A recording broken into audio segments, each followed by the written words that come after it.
Our next recipe, Okay, which is going to be the market basket slaw. And this is called market basket slaw because you could buy almost anything at the farmer's market and make it into slaw.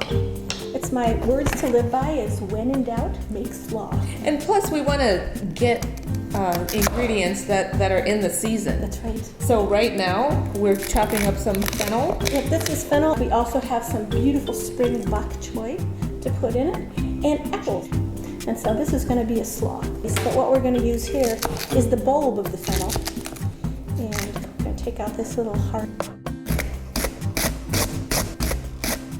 Now, what if somebody wants to use a food processor? Is that okay to do it, or do we want to have that texture with hand chopped vegetables? It depends. I think for this kind of slaw, we want it to be rustic. We want it to be really crunchy, and we want people to be able to taste pieces of each ingredient. So we're gonna chop it by hand. But if you chop things up in the food processor, they generally end up in smaller pieces. Well, the next thing we've got is some beautiful baby bok choy. It's one of the things I love about spring. But you're not doing much. You could chop that up. My turn to work. Yes, it is. And while I get a bowl to put this in. Okay, yeah, you're doing a great job. And while you're doing that, I'm going to start chopping up the apples that go in the slaw as well. Sounds good. There's quite a huge variety of different kinds of apples. Lots of apples to choose from. So if you're into green Granny Smith apples, you can use that even. And they're tart and have a little pucker factor. And the Honey Crisp ones are sweet. And these are sort of in the middle. These are just sort of your everyday apple, and they're going to make a wonderful contrast of flavor with the anise taste of the fennel and the bok choy. Dump that in there? Yeah, just dump it on in there.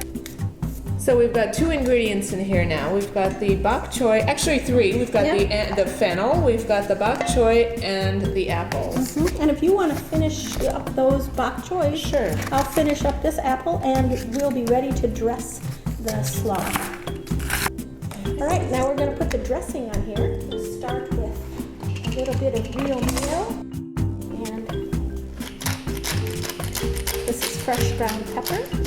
And I think pepper goes really well with any kind of vegetable slaw, so I'm a little heavy on the fresh ground pepper maybe. And then if you don't like pepper, you don't have to add it in, right? No.